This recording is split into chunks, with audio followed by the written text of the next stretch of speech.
जैसे last class में मैंने आपको इम्पोर्टेंट क्वेश्चंस करवाए थे जीपी के, आज कुछ और करने हैं अभी एनसीईआरटी के लिए।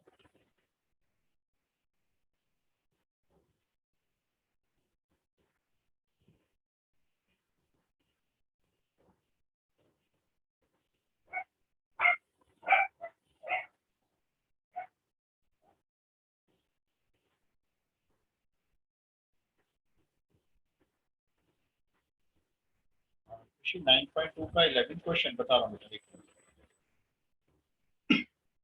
9.2 तो एपी है मेरे ख्याल से। हाँ सर। बता रहा हूँ बेटा। अच्छा, सबसे पहले आप लिखो applications of AP and GP. मतलब मैं आपको पहले तो मिक्स क्वेश्चन दूंगा एपी और जीपी के। इस बार सीबीएसई बोर्ड ने स्पेशल रिकमेंड करके बोला है, नॉर्मल क्वेश्चंस के बजाय सब्जेक्टिव पेपर अगर आप लें तो उसमें एपी जीपी की एप्लीकेशंस रखें, मतलब वर्ड प्रॉब्लम जो होती है ना। चलो, ये मैंने अभी खोली है एनसीईआरटी मिसलेनियस एक्सरसाइज, तो चेंज करता हूँ। मतलब आप क्वेश्चन वहां से भी देखना चाहो तो देख सकते हो। एनसीईआरटी मिसलेनियस एक्सरसाइज चैप्टर 9, ठीक है। और क्वेश्चन नंबर मैं आपको देने जा रहा हूँ अभी 27। अगर कोई भी एप्लीकेशन आती है ना तो ये 5 मार्क्स से कम में नहीं आएगी। अगर आपका स्कूल सब्जेक्टिव एग्जाम लेता है तो ऑब्जेक्टिव है तो एप्लीकेशन आने का कोई चांस है नहीं। क्वेश्चन सुनिए, थोड़ा शॉर्टकट में लिखेंगे, थोड़ा जल्दी लिखेंगे। A farmer buys a tractor. A farmer buys a tractor for rupees 12,000. एक फार्मर 12,000 रुपए का यूज्ड ट्रैक्टर खरीदता है, ठीक है। he pays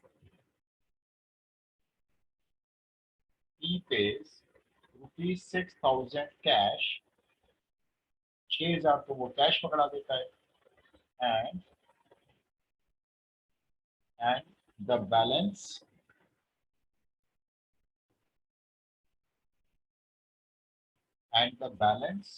in annual installments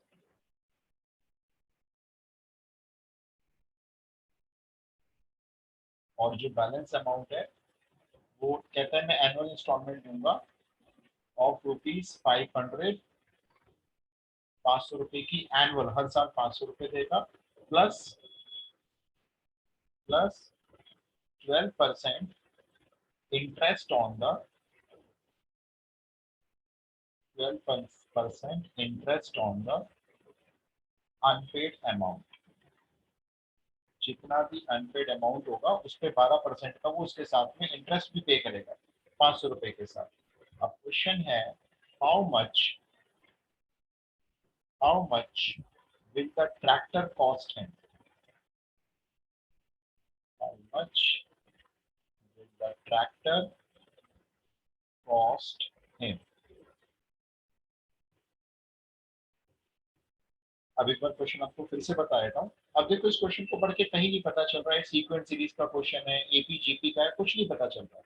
हम भी इसको नॉर्मल वे में सोचेंगे। इसमें एक किसान ने एक पुराना ट्रैक्टर खरीदा 12,000 रुपए का, उसने 6,000 रुपए तो कैश पकड़ा दिया, ठीक है। बाकी के बैलेंस रह गए 6,000। उसने कहा जी मैं अभी 6,000 रुपए हर साल 500 रुपए दूंगा आपको, और साथ में आपको 12% का इंटरेस्ट दूंगा, जो मेरा अनपेड अमाउंट है उस पर मैं इंटरेस्ट कैलकुलेट करके आपको देता जाऊंगा। तो आपको बताना है उसको ट्रैक्टर एक्चुअल में कितने का पड़ा।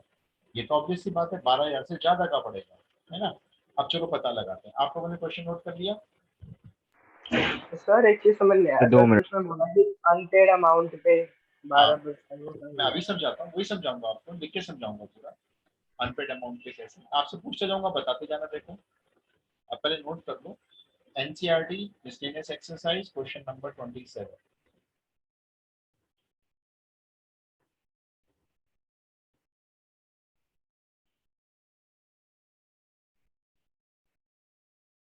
क्वेश्चन नोट कर लेंगे तो मुझे बता देना, कि मैं वेट कर रहा हूँ। ओके सर, हो गया। ठीक है, तो देखो शुरू करते हैं जिसका सॉल्यूशन। बड़ा आसान, कुछ भी नहीं। पहले आप मुझे ये बता दो 6000 देने के बाद बैलेंस अमाउंट कितना है? बोलो। 12000 का ट्रैक्टर है, 6000 कैश पकड़ा दिया, उधार कितना हुआ?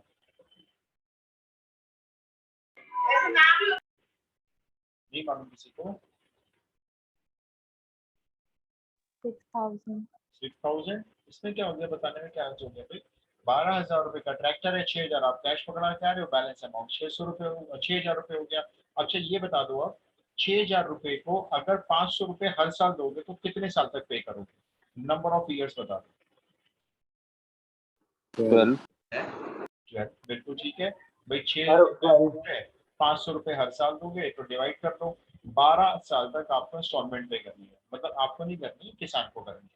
अब देखो मैं पहले पता लगाऊंगा उसका अमाउंट इन फर्स्ट इंस्टॉलमेंट, पहली इंस्टॉलमेंट का अमाउंट कितना देगा।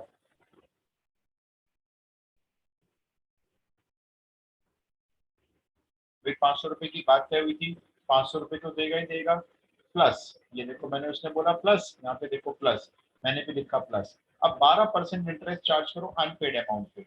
अभी बोलो 12% अनपेड अमाउंट, कितना अमाउंट अनपेड पड़ा हुआ है? 6,000. 6000। कैलकुलेट करो, ये 2 जीरो कैंसिल हो गई, ये हो गया आपका 500 प्लस 720। पहली इंस्टॉलमेंट जाएगी 1220 रुपए की। सेकंड इंस्टॉलमेंट कैलकुलेट करते हैं। 500 रुपए तो इस साल भी जाएंगे, ठीक है। अब बताओ 12% इंटरेस्ट किस अमाउंट पे लगेगा? 1220। 1220 नहीं, नहीं unpaid sir, amount. Sorry 1220 minus. Unpaid amount बताओ ना, अनपेड अमाउंट, उसका बैलेंस देखना कितना बचता गया। 5,700. 780। नहीं बेटा 5500 तो बचा होगा, 6000 उसका बैलेंस था, 500 उसने अच्छा पहले सर, इंटरेस्ट अलग ही है क्या? हाँ इंटरेस्ट तो अलग जा रहा है, प्लस है ना वो तो, इंटरेस्ट तो अलग जाएगा। 500 रुपए हर महीने जाने हैं। फिर से कैलकुलेट करते हैं कितना आया, देखो 500 रुपए तो थे ही थे, प्लस ये कितने हो गए, 660 हो गए, है ना। तो कितना हो गया जी, 1160 रुपए सेकंड इंस्टॉलमेंट का अमाउंट आ गया। अभी भी हमें कुछ पता नहीं चला, पहली इंस्टॉलमेंट 1220 आ रही है, दूसरी 1160 आ रही है। थर्ड इंस्टॉलमेंट कैलकुलेट करके बताओ भाई आप लोग, थर्ड इंस्टॉलमेंट कैलकुलेट करके बताओ, अब पता चलेगा क्या है ये एक्चुअल में। बताओ कोई बच्चा कैलकुलेट करके जल्दी से। अच्छा बताना 12% इंटरेस्ट किस पे चार्ज करोगे अब, मल्टीप्लाई में कितना लिखो? 5000। यस 5000। बताओ कितना आ रहा है जल्दी से? फाइव 11। सर 5000 होना चाहिए ना। सॉरी 5000 है, सॉरी 2 जीरो काट के ये हो गया 600 प्लस 500 1100 रुपए हो गया। बस अब सारी मत निकालने बैठ जाना, 12 की 12 निकाल लो, कहीं 12 नहीं निकालनी। अब मैं ना 3 इंस्टॉलमेंट यहाँ लिखता हूँ, देखो पहली इंस्टॉलमेंट आई 1220, दूसरी इंस्टॉलमेंट आई 1160, तीसरी इंस्टॉलमेंट आई है 1100, चौथी आप बता सकते हो चाहो तो। ध्यान से देखो क्या चल रहा है ये, ध्यान से देखो, फर्स्ट के बाद सेकंड टर्म देखो और थर्ड टर्म देखो। 60 माइनस कर देंगे। 60 माइनस कर देंगे। बताओ ये एपी हुई है जीपी हुई है? एपी। अब ये एपी हो गई। इस एपी का कॉमन डिफरेंस बताओ, फर्स्ट टर्म तो नजर सभी को आ रही है, -6। -60। नंबर ऑफ टर्म्स बताओ कितनी जाएंगी ऐसे? 12। 12। अब मुझे बताओ 12 इंस्टॉलमेंट में कितना अमाउंट पे किया गया टोटल, क्या निकालूं इस एपी का? nth टर्म निकालूं या सम निकालूं? सारा प्लस करके बताना है मुझे कितना अमाउंट पे कर दिया मैंने। सम निकालेंगे ना, सम निकालो चलो जल्दी से। फॉर्मूला होता है n/2, 2 मल्टीप्लाई a, 2 मल्टीप्लाई 1220, फिर 12 मल्टीप्लाई 1 मल्टीप्लाई d। इसको जरा सिंप्लीफाई करके बताओ कितना आया सम, सॉल्व करके बताओ। तो ये पता चल जाएगा ना, हमने जो 12 इंस्टॉलमेंट इस तरह से दिए हैं, 60-60 रुपए कम होते चले जा रहे हैं हमारे घर में हर साल, तो टोटल अमाउंट हमने कितना पे कर दिया 12 साल में। तो फिर हम पता लगाएंगे उसको ट्रैक्टर एक्चुअल में कितनी कॉस्टिंग का पड़ा। जल्दी से निकालो, सॉल्व कर लो इसको, सिंपल सी कैलकुलेशन है।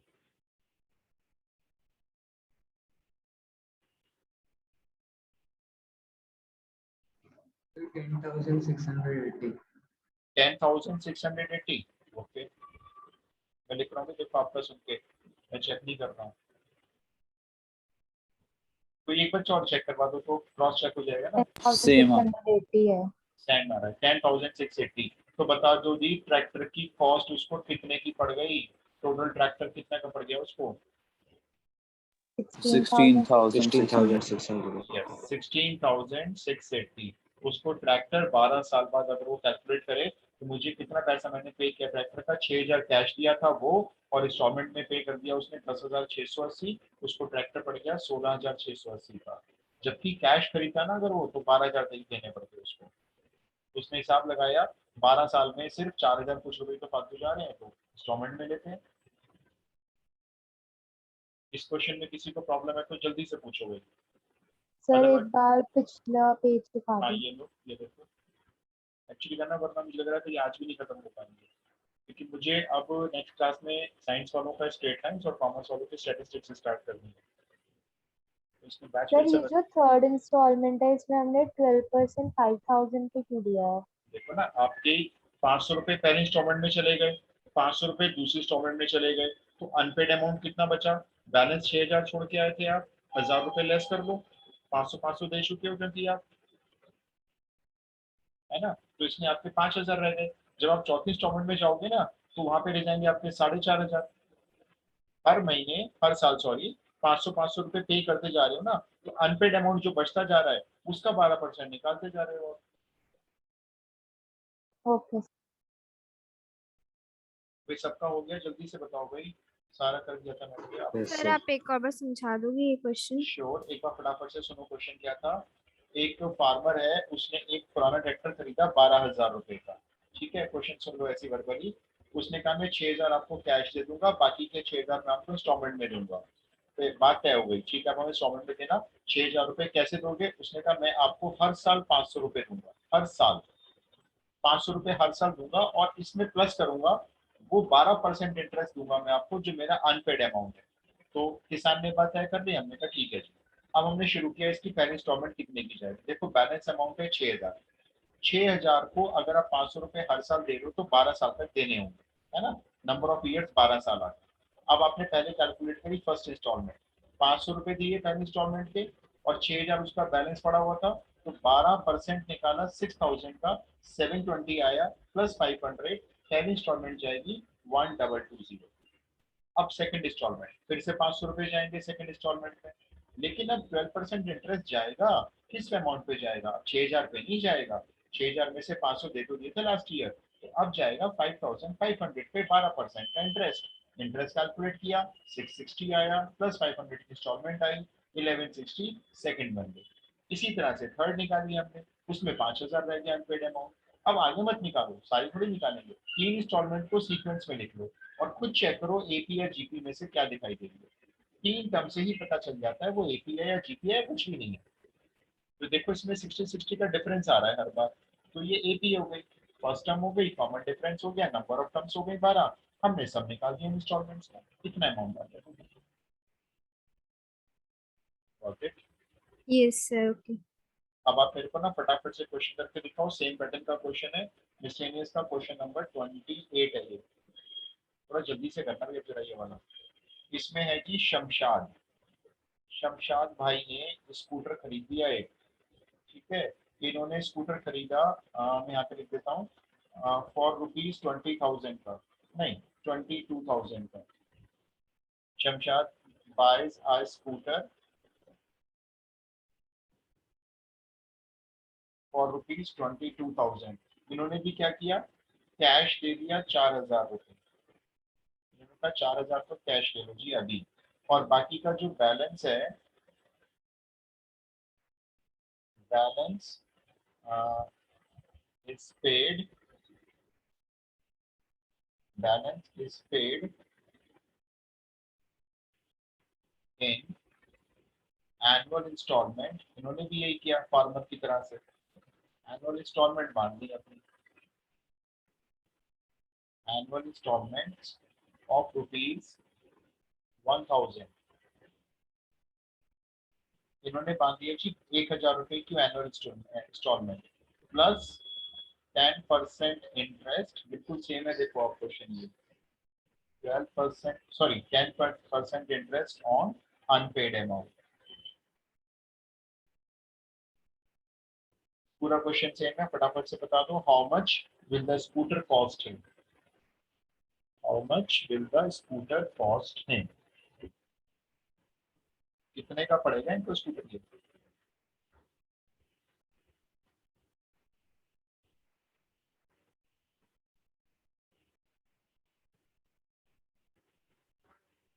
सिंपल है, देखो।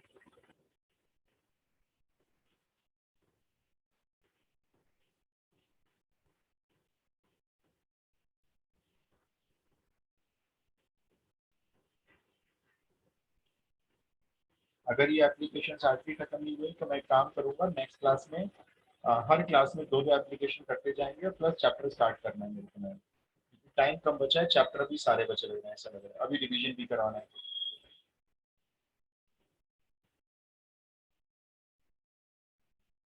स्ट्रेट टाइम भी काफी बड़ा चैप्टर है।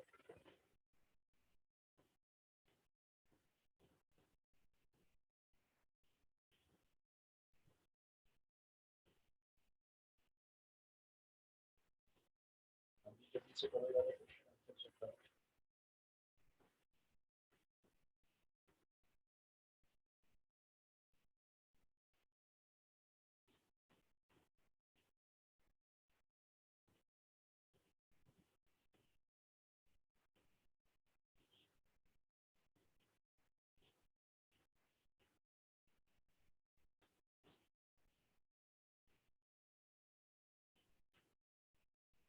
सर 3,51,000 आ रहा answer.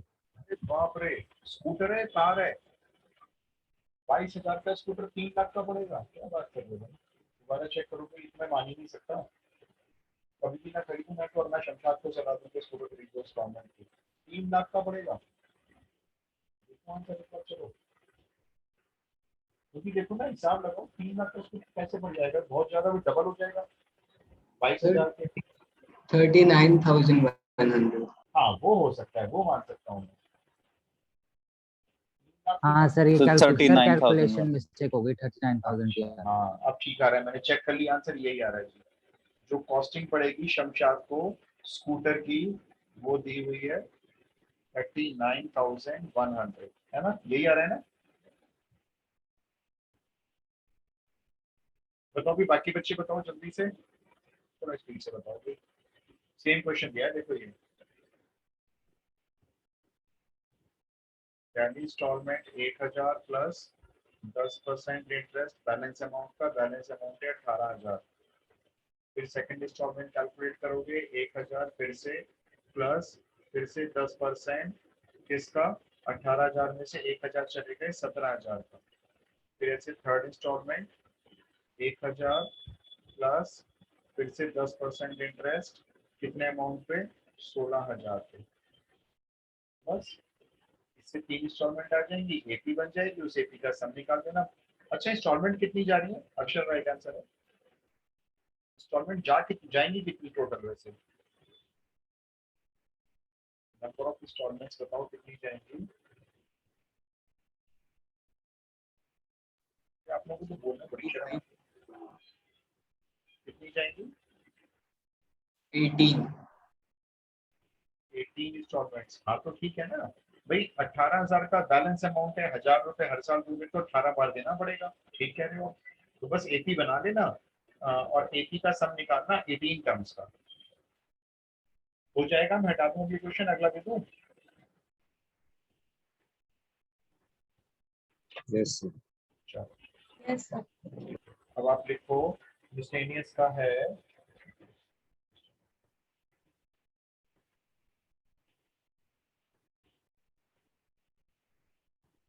Question number 31।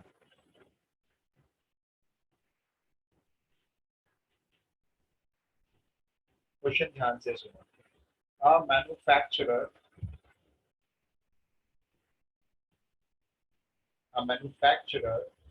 reckons that the value of a machine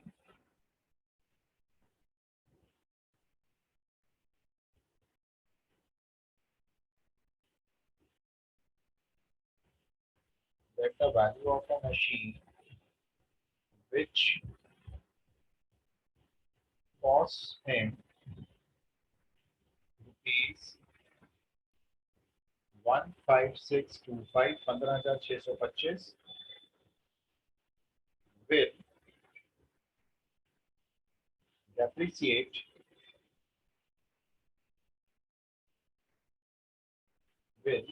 depreciate each year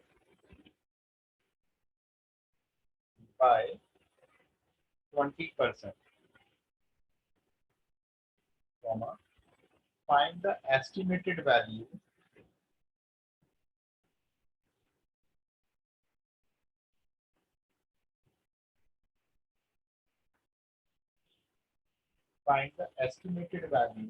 at the end of 5 years.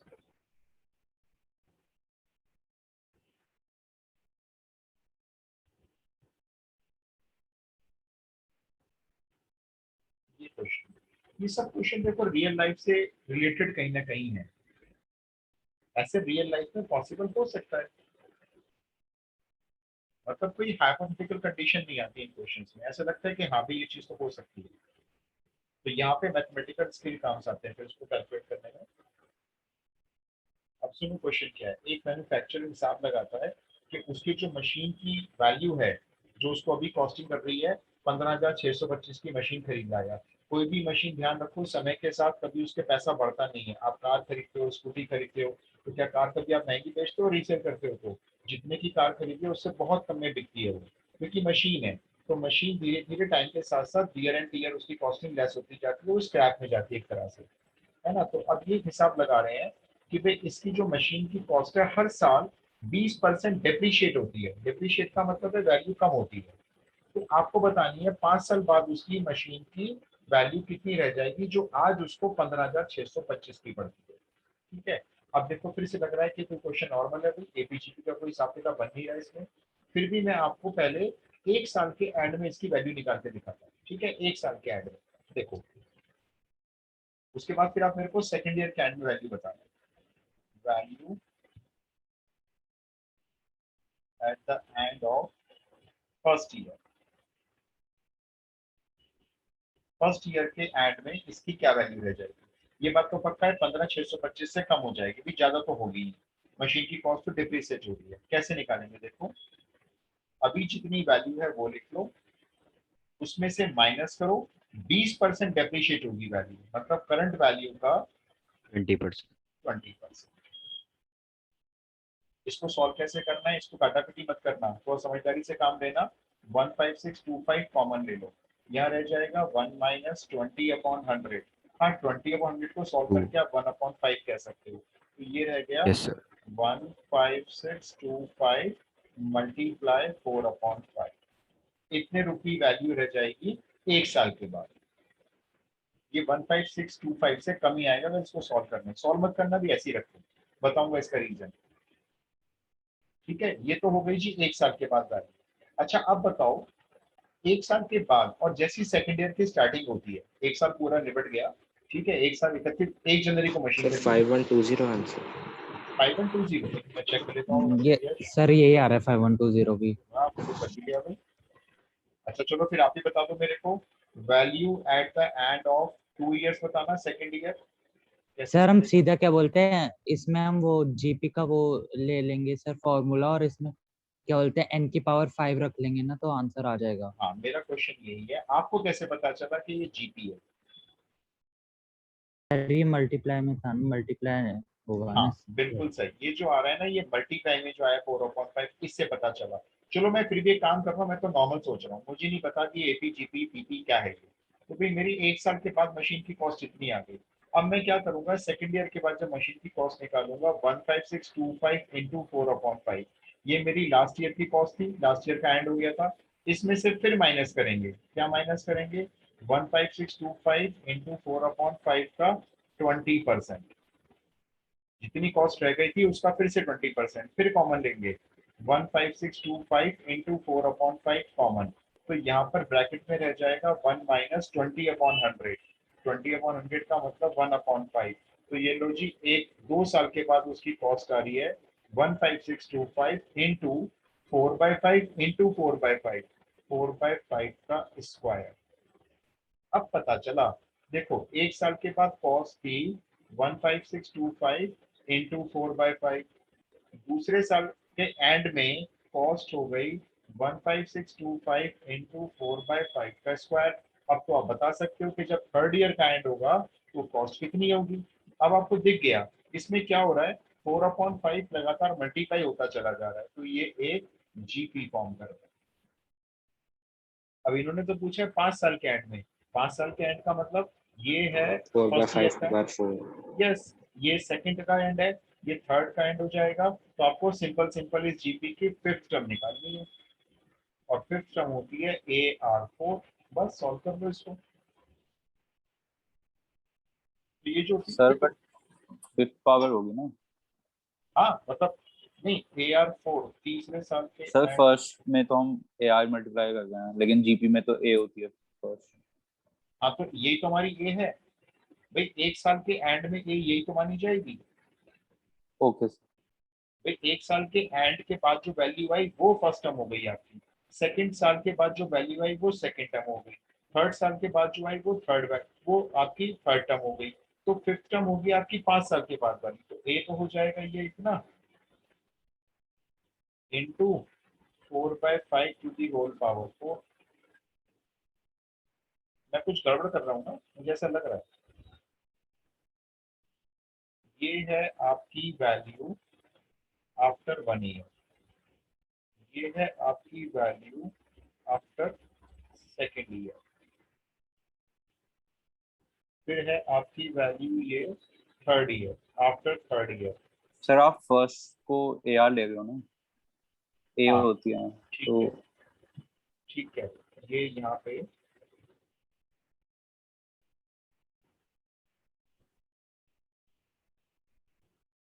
ये आफ्टर 4 ईयर, ये आफ्टर 5 ईयर। नहीं मैं ठीक ही ले रहा हूँ, यही है।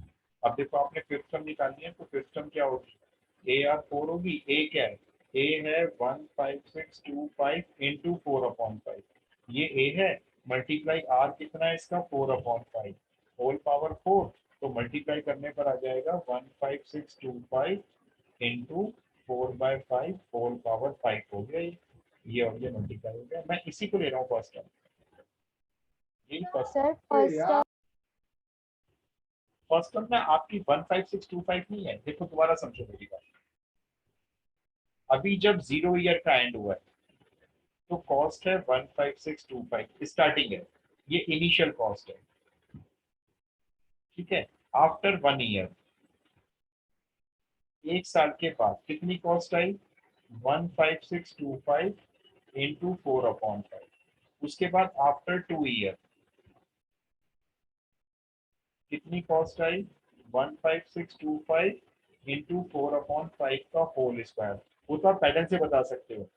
2 ईयर के बाद में स्क्वायर आ गया, 3 ईयर्स के बाद में क्यूब आ जाएगा, 4 ईयर्स के बाद में पावर 4, और 5 ईयर्स के बाद में पावर 5। ये तो जो आपकी कॉस्ट है ना, ये तो अभी मशीन खरीदी थी उस दिन की कॉस्ट है, ये तो इनिशियल कॉस्ट एकदम। फिर आपको तो एक साल के एंड से शुरू करना है, तो एक साल के एंड में ये फर्स्ट टर्म होगी, दूसरे साल के एंड में ये सेकेंड टर्म होगी, तो आपको फिफ्थ ईयर के एंड में फिफ्थ टर्म निकालनी होगी, तो आप AR4 निकाल दो, और वरना तो पैटर्न से पता चल रहा है। Done.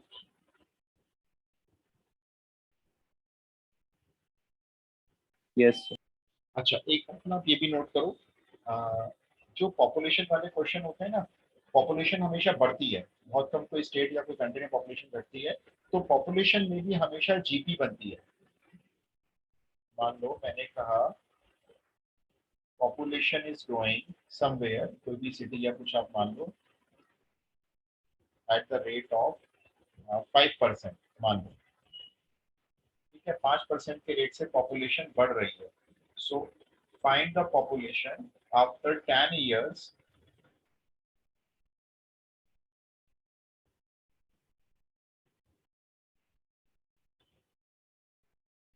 after 10 years if initial population या present population is,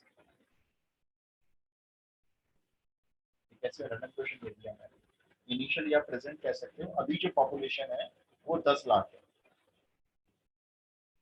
तो 10 लाख अगर पॉपुलेशन अभी है और हर साल 5 साल के 5% के रेट से बढ़ेगी तो 10 साल बाद कितनी होगी? अब देखो इसमें डायरेक्ट जीपी बना लिया करो। कैसे बनाओगे? 10 लाख लिखे, ठीक है। अब यहाँ बढ़ रही है पॉपुलेशन, घट नहीं रही है, तो 1 में प्लस कर दो 5%, कितना आ जाएगा देखना, 21/20। ये आ गई आपकी फर्स्ट टर्म। फिर सेकंड टर्म बताओ क्या आएगी? 10 लाख तो चलेगा ही चलेगा, बताओ कितनी पावर आ जाएगी यहाँ पे? एक साल के बाद पॉपुलेशन है 21/20 मल्टीप्लाई हो गया, दूसरे साल के एंड में कितना हो जाएगा? 21/20 raised to power 2. Yes, and so on, इस तरह से चलती रहेगी पॉपुलेशन। तो ये हमेशा जीपी फॉर्म करती है। मशीन की वैल्यू कम होना हर साल, पॉपुलेशन का बढ़ना हर साल, ये जब सीरीज बनती है तो हमेशा जीपी बनती है, हमेशा। डन, क्लियर हो गया? Yes, Sir. sir. एक और करो, छोटा सा क्वेश्चन है, नोट करो भाई। नोट करने से ना क्वेश्चन आपको याद भी हो जाता है। तो फर्स्ट इस वाले में भी पॉपुलेशन में जो फर्स्ट टर्म थी वो आफ्टर 1 ईयर थी ना? यस, जहाँ से हमारी जीपी स्टार्ट होती है ना, वो हमारी फर्स्ट ईयर के बाद या फर्स्ट ईयर के एंड की पॉपुलेशन या प्राइस होता है, वहां से हम अपनी जीपी को स्टार्ट करेंगे हमेशा। जो इनिशियल वाला है ना उसको छोड़ दो हमेशा। अच्छा जी, क्वेश्चन लिखो। 150 workers were engaged 150 workers were engaged to finish a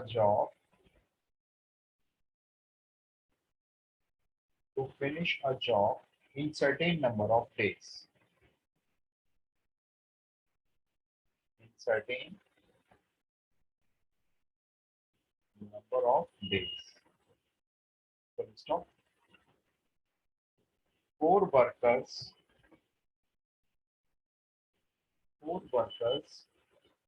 dropped out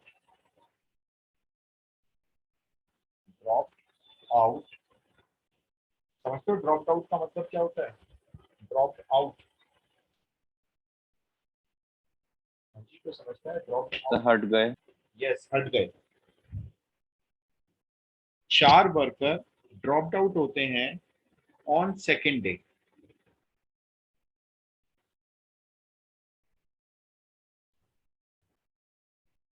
comma 4 more workers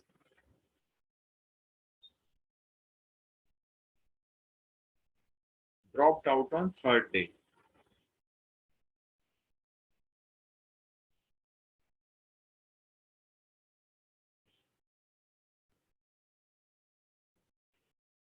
चार और वर्कर तीसरे दिन ड्रॉप हो जाते हैं, एंड सो ऑन, और ऐसे 4-4 रोज कम होते जाते हैं, and so on. Full stop. 8 तो 8 more days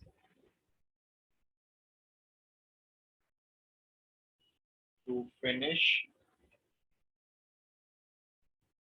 the work। ऐसे अगर रोज होता रहेगा, 4-4 कम होते जाएंगे, तो जो certain number of days decide हुए थे उससे 8 दिन फालतू लगेंगे काम को फिनिश करने में। Find the number of days, find the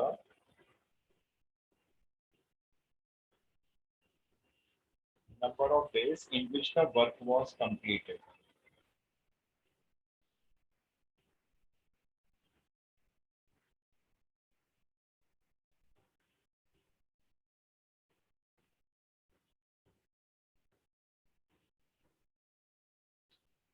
तो कहानी कुछ ऐसी है जी, 150 वर्कर काम पे लगा दिए और कुछ दिनों में काम कंप्लीट करवाना है, पता नहीं कितने दिनों में कंप्लीट करवाना है, सर्टेन नंबर ऑफ डेज है। तो हमने कहा भी चलो भी काम करना शुरू कर दो, मान लो एंड डेज में काम खत्म करना है। तो आज 150 वर्कर आए, कल भी 150 आए, परसों भी 150 आए, तो 150 वर्कर आते गए, काम एंड डेज में खत्म हो गया। लेकिन सिनेरियो दूसरा आया, पहले दिन तो 150 आए, अगले दिन 146 आए, अगले दिन 142 आए, ऐसे रोज 4-4 वर्कर कम होते चले गए। ठीक है, तो आपको ये बताना है कितने नंबर ऑफ डेज में काम डिसाइड हुआ था खत्म करना होगा, जबकि 8 दिन फालतू लगे। हाँ जी, सोचो। देखो 4 more dropped out, 4 dropped out, 4 dropped out, ये तो पता चल रहा है कि 4 कम हो रहा है, तो एपी बनेगी, है ना, मल्टीप्लाई डिवाइड तो कुछ हो नहीं रहा। अब एपी बनानी कैसे, ये जरा मुझे बताओ कैसे निकलेगा, ईमानदारी से बताना। ए तो 150 हो जाएगा, डी -4 हो जाएगा। उस एपी का सम निकाल देंगे, चलो उसको रखेंगे किसके को, आंसर तो इन टर्म्स ऑफ एन में आ जाएगा। फिर आप ठीक कह रहे हो, लेकिन उसका करेंगे क्या, ये तो सम आ जाएगा। सर SN का फॉर्मूला लगा देंगे। हाँ वही भव्य ने बोला, एस एम निकाल लो जी, ए 150 हो जाएगा, डी -4 हो जाएगा, एंड इसका सम का फॉर्मूला लगा लो। चलो लगा लेते हैं, इतना काम तो करते हैं। चलो आप जैसे कह रहे हो वैसे करते हैं।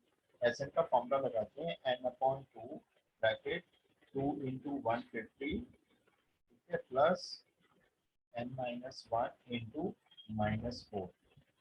एक काम करते हैं, 2 यहाँ से कॉमन, 2 यहाँ से कॉमन, ये 2 बन गया, ये 2 कैंसिल, ये रह गया n 150 - 2n + 2।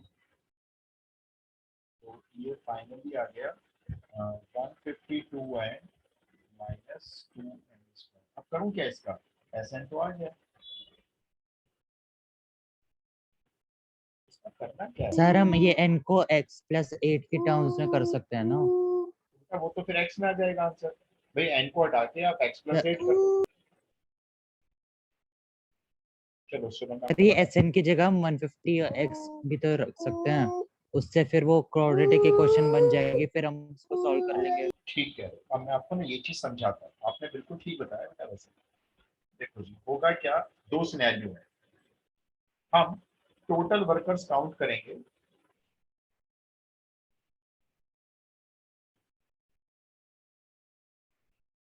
For n days। अभी हम ये मान के चलते हैं कोई वर्कर ड्रॉप आउट नहीं होगा, तो पहले दिन 150 वर्कर्स आए, दूसरे दिन 150 वर्कर्स आए, तीसरे दिन 150 वर्कर्स आए, आते चले गए, आते चले गए, एंड डेज तक, है ना, ये टोटल एंड टर्म्स तक आते हैं। रोज एंड डेज तक रोज 150 वर्कर आते हैं। तो देखा जाए तो हमारे पास मैन पावर है 150 एंड, ठीक है, ये मान लो ये डिफरेंट डिफरेंट वर्कर्स हैं, सेम भी है, कोई फर्क नहीं पड़ता इससे। तो हमारे पास टोटल वर्कर्स एंड डेज के लिए आते हैं 150 है। अब हम इसी चीज को दोबारा से लिखते हैं, फिर से टोटल वर्कर्स फॉर, बताना कितने डेज, एंड डेज तो नहीं आएंगे, sir n + 8 days. And plus 8 days. अब आप टोटल वर्कर्स निकाल रहे हो एन प्लस 8 डेज के लिए, ठीक है, तो देखो निकालते हैं। पहले दिन तो थे 150 प्लस, अगले दिन बोलना नेक्स्ट डे 4 ड्रॉप आउट कर गए 146, फिर 4 ड्रॉप आउट कर गए, फिर 4 ड्रॉप आउट कर गए। अब बता दो ये कितनी टर्म्स तक आएगा, एन टर्म्स तक तो नहीं आएगा ना, कितने डेज आएंगे, अप टू कितनी n टर्म्स। + 8।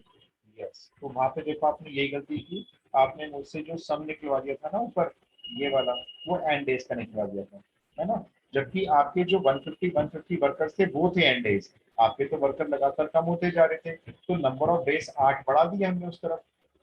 अब हमने ये वाले वर्कर्स निकाले हुए, अगर ऐसा होगा तो कितने वर्कर्स काम कर रहे हैं टोटल, तो इसका सम निकालो जरा। तो एस एन का फॉर्मूला लगाते हैं, एन के प्लेस पर ध्यान रखेंगे, एन प्लस 8 आएगा अपॉन 2, 2 इंटू ए यानी 300, प्लस फिर एन प्लस 8 -1 इंटू डी आएगा -4।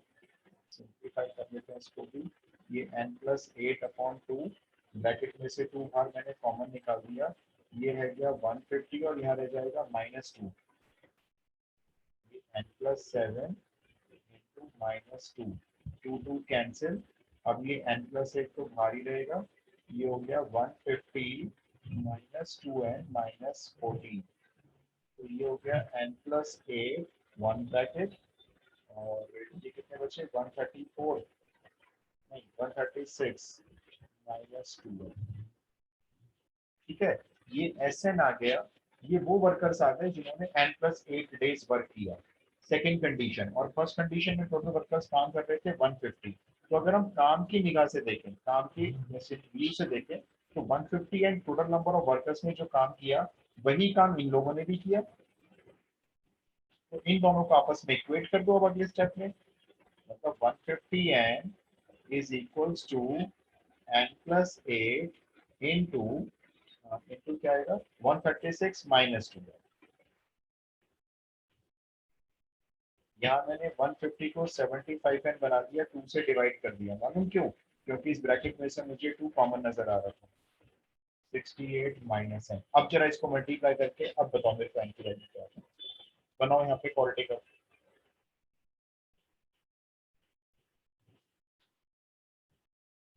इन दोनों ब्रैकेट को मल्टीप्लाई करो, एक क्वाड्रेटिक इक्वेशन बनेगी।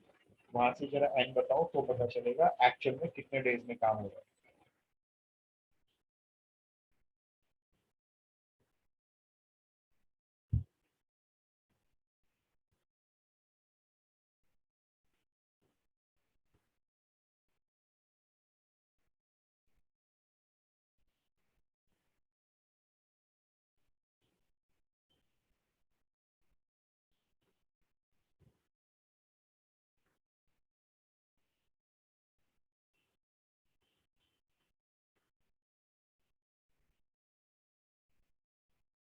हाँ जी, बनी किसी की इक्वेशन?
फैक्टर्स बन गए जी मेरे को।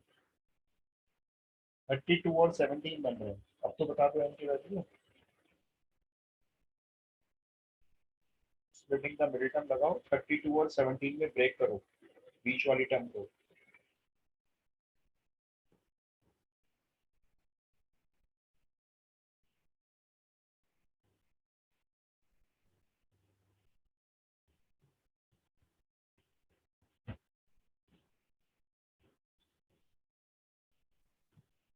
सेवेंटी 17 डेज है 17 डेज आ रहे हैं, ठीक है, क्योंकि एक n की वैल्यू तो नेगेटिव आ रही है ना, सर। इसलिए फैक्टराइज कैसे किया आपने?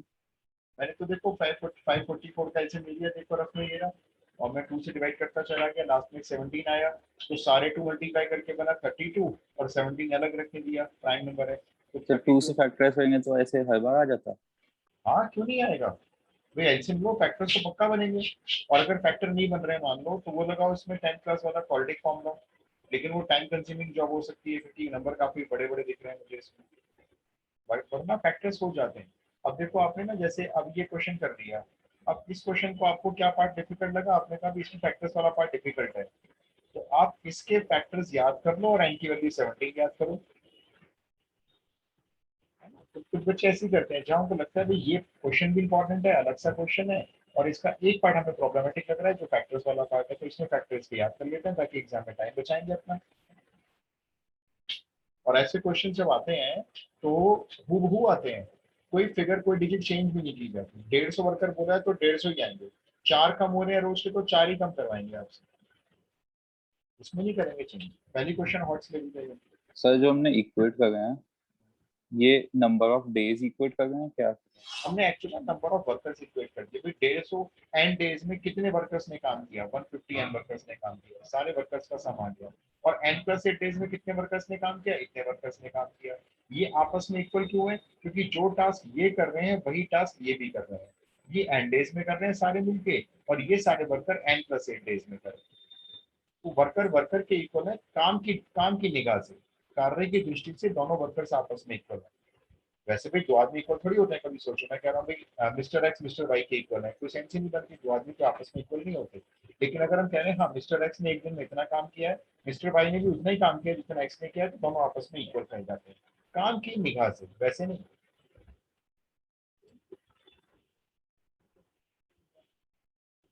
डन। Yes, sir. अच्छा भी देखो, अभी भी क्वेश्चन मेरे पूरे नहीं हो पाए, मैं आपको 3-4 क्वेश्चन बता रहा हूँ, आप अटेम्प्ट करके रखना नेक्स्ट क्लास में। एनसीईआरटी अगर आपके पास है तो एनसीईआरटी मिसलेनियस एक्सरसाइज 3-4 दे रहा हूँ, छोटे छोटे करके रखना, वरना देखो ये तो जीपी खत्म ही नहीं हो गया ऐसे, तो इतने क्वेश्चन है इसमें,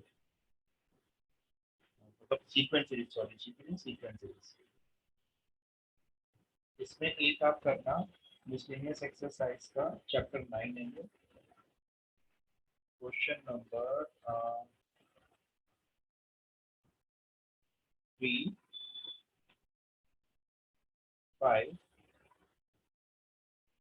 6, 7 मत करना, 7 मैं कराऊंगा, 8 और 9, 5 दिए हैं सिर्फ आपको, 3, 5, 6, 8, 9। नेक्स्ट क्लास में कॉमर्स वाले बच्चे अलग आएंगे, अप्लाइड मैथ्स वाले, ठीक है। बस ये जीपी करवाना था, इसने साथ दिलाया।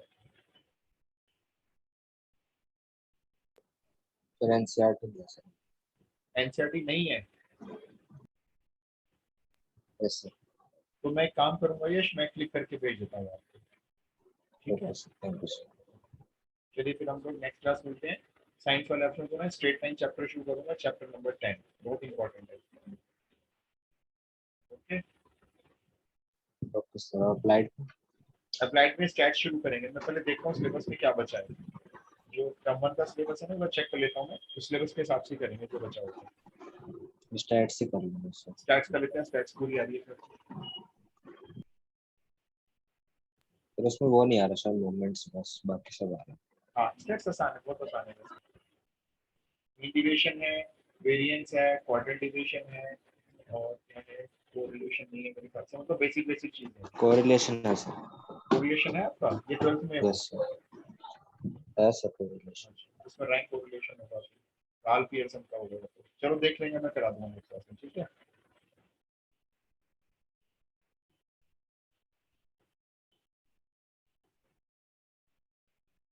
ओके जी, स्टॉप करना है फिर meeting. Evening, sir. Okay, Jai Hind to all of you. Jai Hind sir. जय हिंद।